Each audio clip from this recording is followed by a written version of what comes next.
All right, thank you everybody.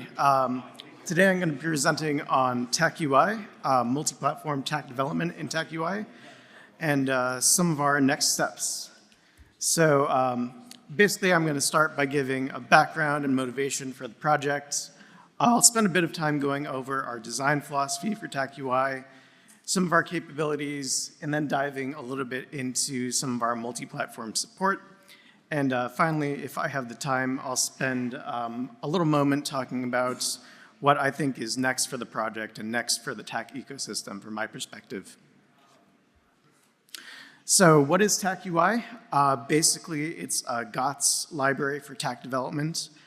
So we're developing it at Booz Allen Hamilton, formerly PAR Government, before we were acquired.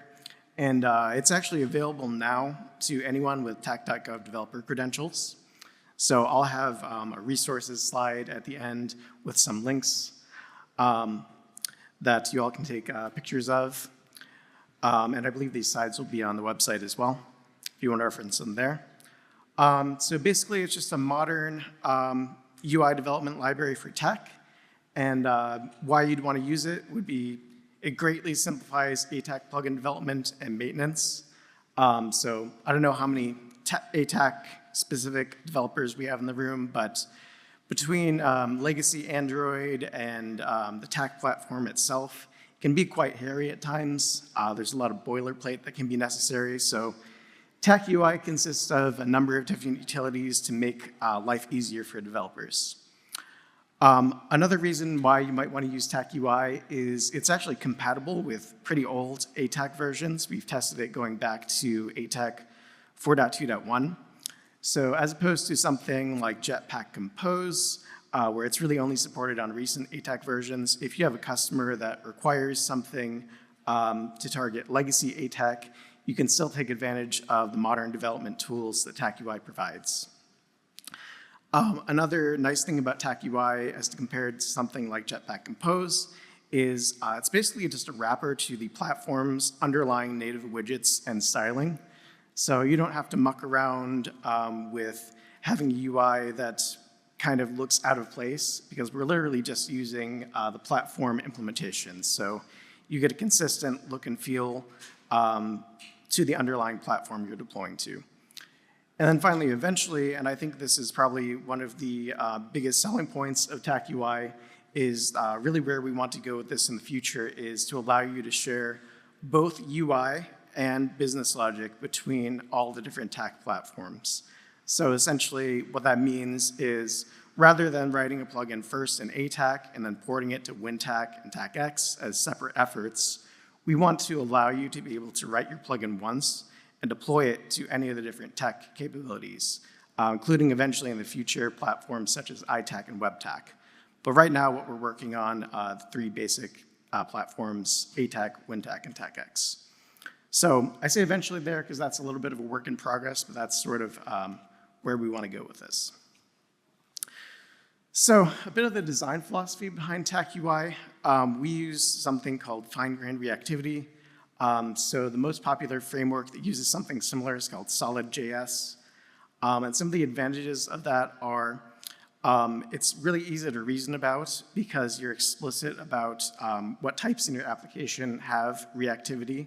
It's also very high performance.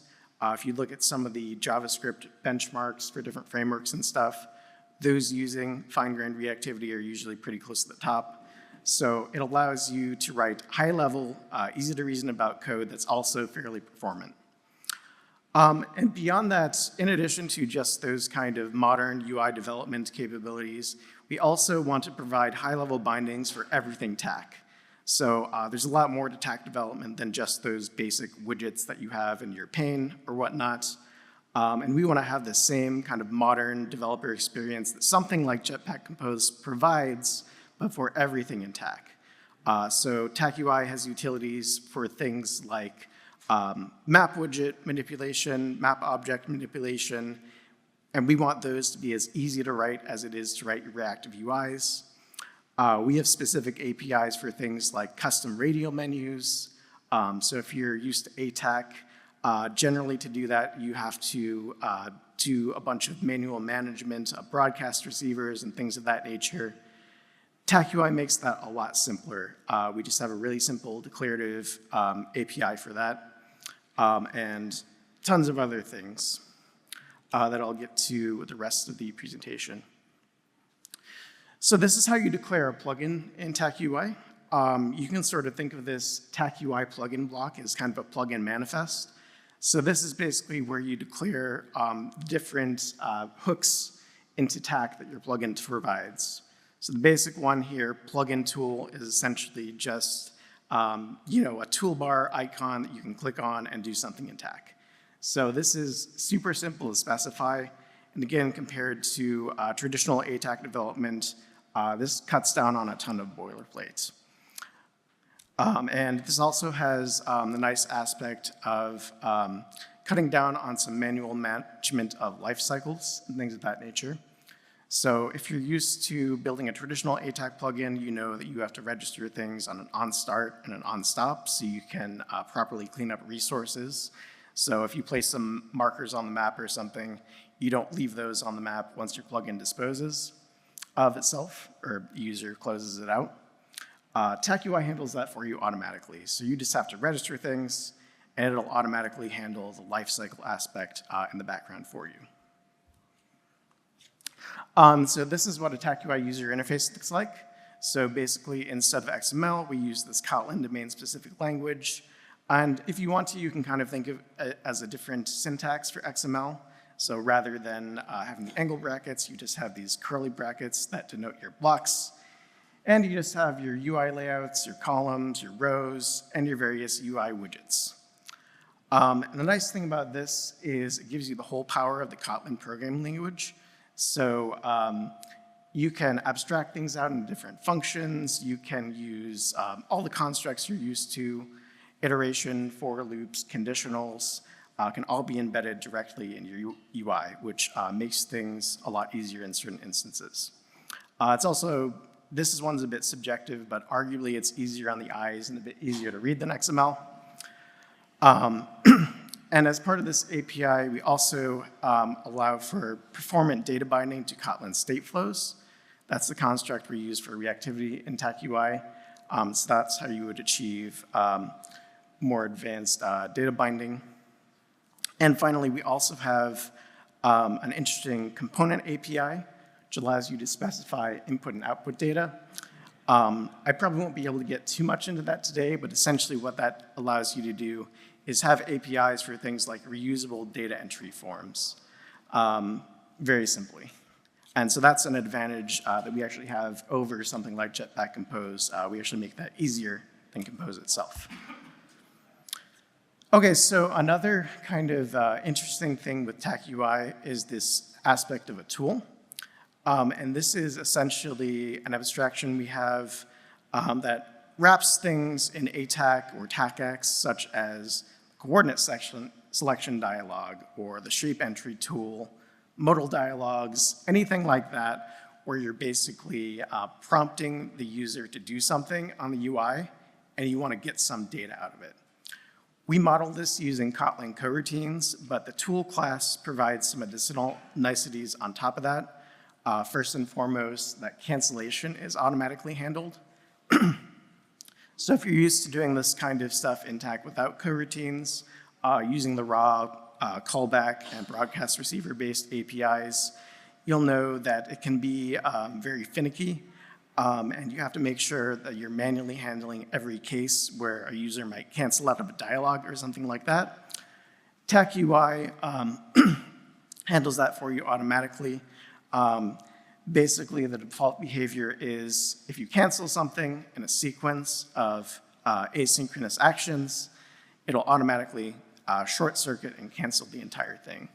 So it's a lot nicer to work with, a lot less error prone. It also makes the code a lot easier to read because it's a lot easier to see kind of what the control flow is of your application rather than having your business logic spread around all throughout your application in these different callbacks. So this is just an example scenario for that. So this is a button with an on-click action where we execute a tool.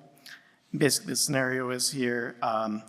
When the user clicks this button, we want to prompt them to select a map object.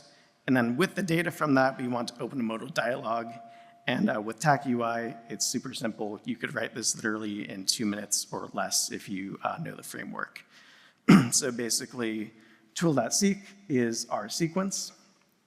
And then you can see we have a coordinate selection dialog. Rather than having to register a callback, we just directly grab the selected marker, and then we use that to launch an alert widget, which is the API for a modal dialog.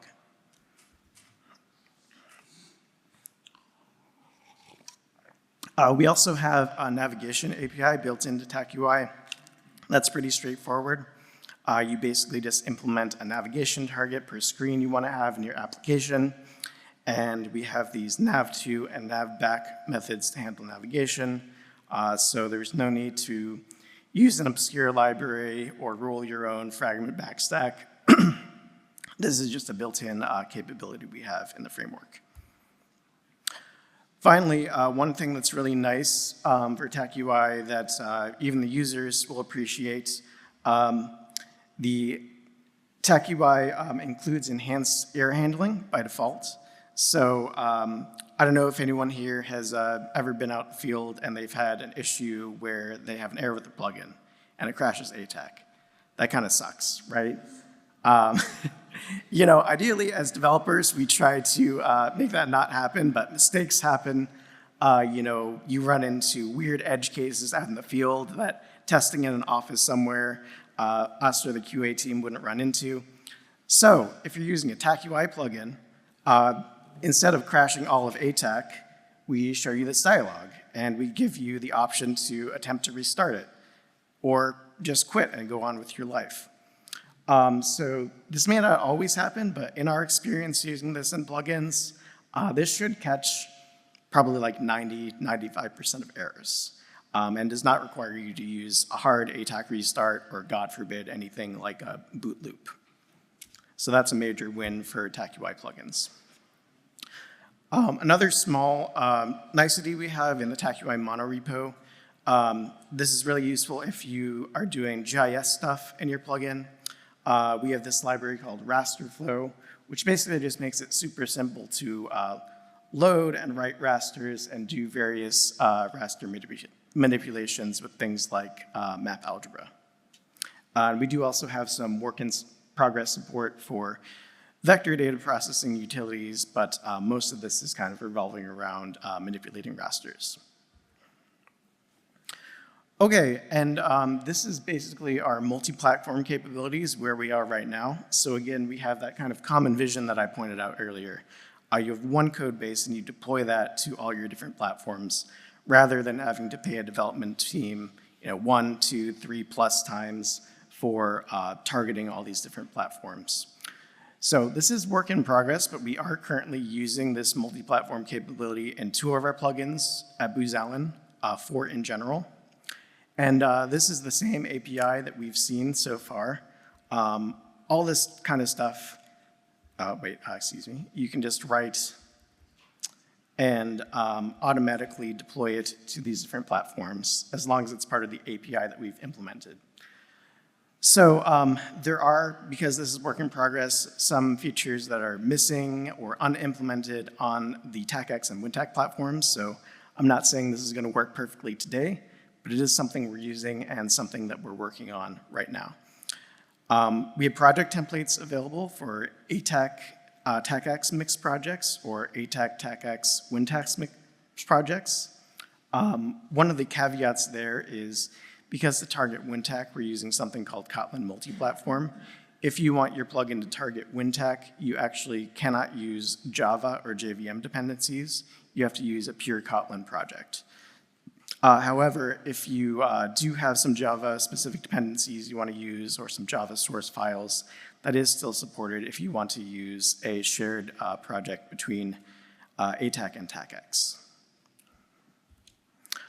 This is basically what that looks like. So this is just an example UI. This is actually a plugin that we have on tak.gov. We call this our TAK UI Hello World plugin. Eventually, we'd like to add more examples and make this more fleshed out like the ATAK Hello World plugin.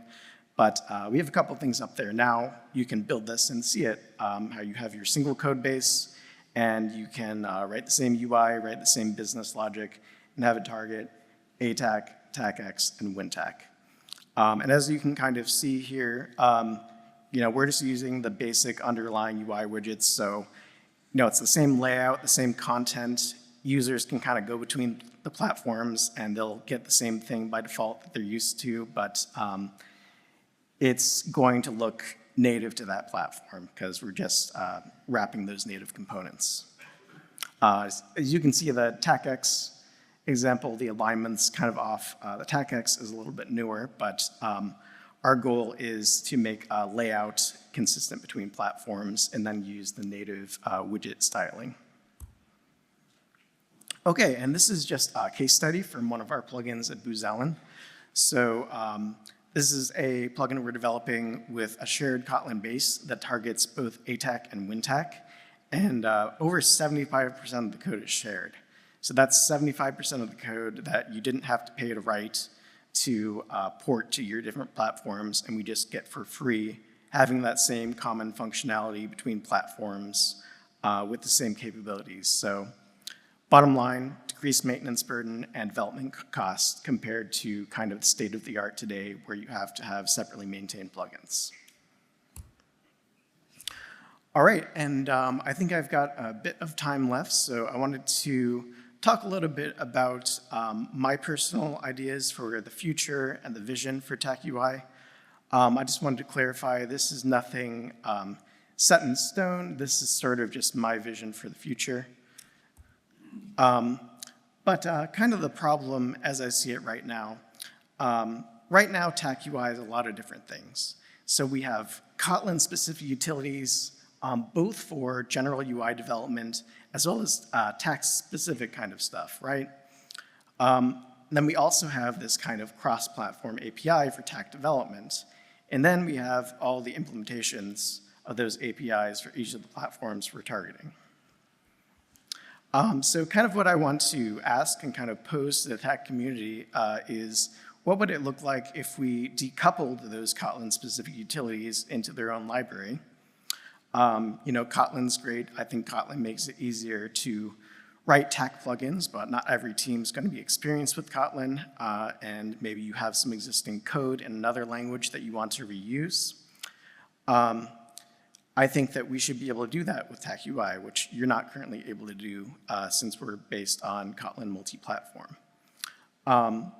So, what would it look like if we separated those Kotlin utilities out and we moved that cross-platform API closer to TAK kernel and the actual core platforms? And I think if we do that, we kind of solve another problem as well, which I kind of started hinting at, which is, there's a lot of existing TAK UI code, TAK code out there. I've got 929 projects just that I have access to on tak.gov. I'm sure there's more, and multiply that by however many thousands or tens of thousands of lines of code, and that's a lot. That's a lot of investment that folks have put into the TAK ecosystem, and we don't want to use that, or we don't want to lose that. So there's a lot of pre-existing TAK code in C#, Java, C++, even Python, and really what I want to ask is, how can we port that and take advantage of that existing code in a TAK UI plugin? And furthermore, how do we do that in a cross-platform way? And the answer that I have to that I would like to propose, again, going forward in the future, with enough investment, is that we investigate using WebAssembly. So for those who aren't familiar, WebAssembly was originally created to allow for low-level languages to run efficiently in the browser. But even though web's in the name, really it's about a lot more than that. So WebAssembly was kind of built from the ground up to allow for secure execution and sandboxing of code. And that was kind of in mind from the beginning of the project.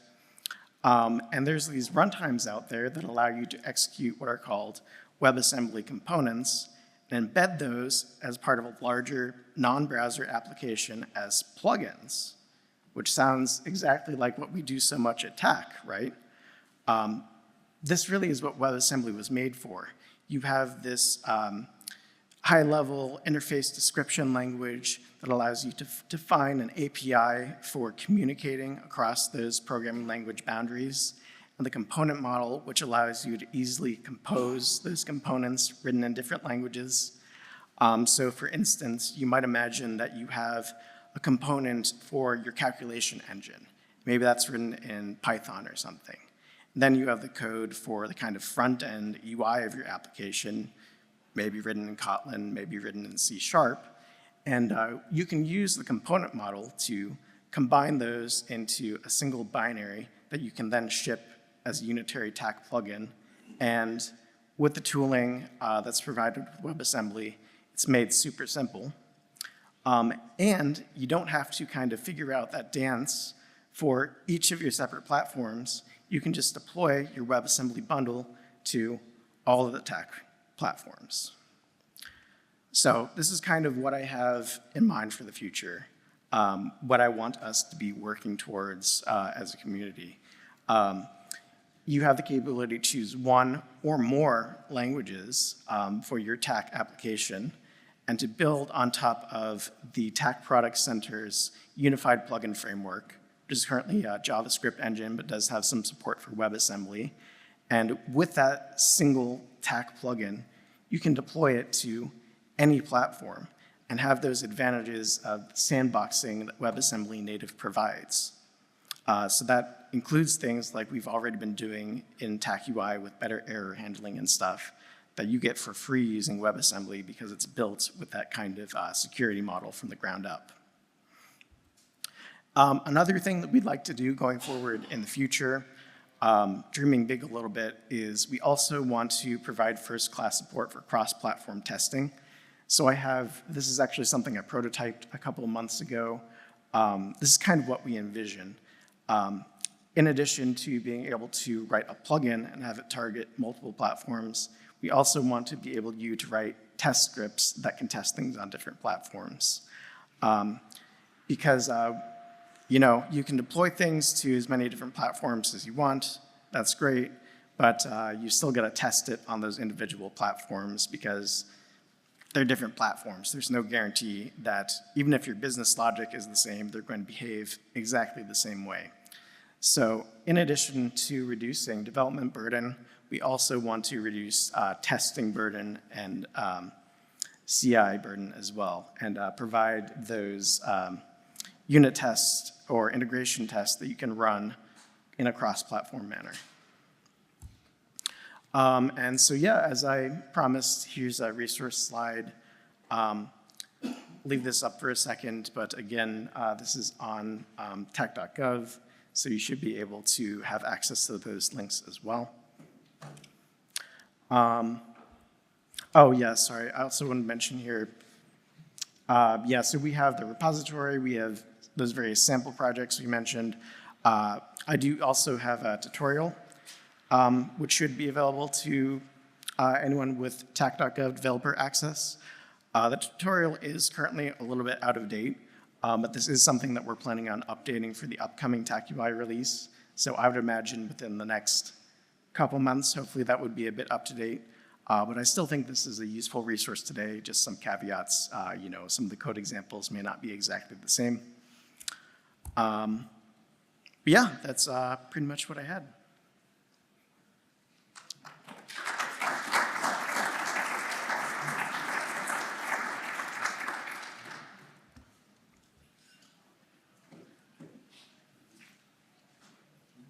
Greetings. Thank you for the presentation. Do you happen to have a timeline of when you might see multi-platform or when you might include WASM? Yes, so again, the WASM support is kind of far off in the future thing. This is just my idea.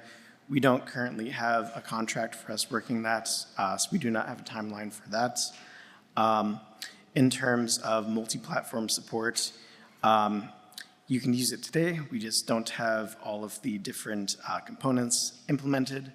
So I would say right now the multi-platform support is in alpha, and unfortunately we don't have a super clear timeline on when that exactly is going to be ready, because we essentially are working this under contracts for specific customers. So right now, we're basically only working this as necessary to support specific plugins that we're porting to this TAK UI multi-platform. So hopefully in the future, we'll get a kind of more broader contract to be able to work and specifically flesh out the utility. But unfortunately, right now, I don't have very specific timelines. Hi. I was wondering if TAK UI, as it stands currently, is it feature complete in that any, for example, Android UI component could be replicated through TAK UI? For example, something like a recycler view. Is there an equivalent replacement to that through TAK UI, and is it performant for Android systems the way a recycler view would be? Yes, so we do actually have a specific wrapper for recycler view that is fairly performant. We use a diffing algorithm. So to answer your question more generally, I would say yes. It's hard to kind of know exactly where the goalpost is on that, but we're currently using this in 4 of our own plugins, so I would personally say it's feature complete. And yes, we do have utilities for recycler view specifically that still have the performance characteristics of recycler view, but makes the API a lot simpler to use. Okay, thank you.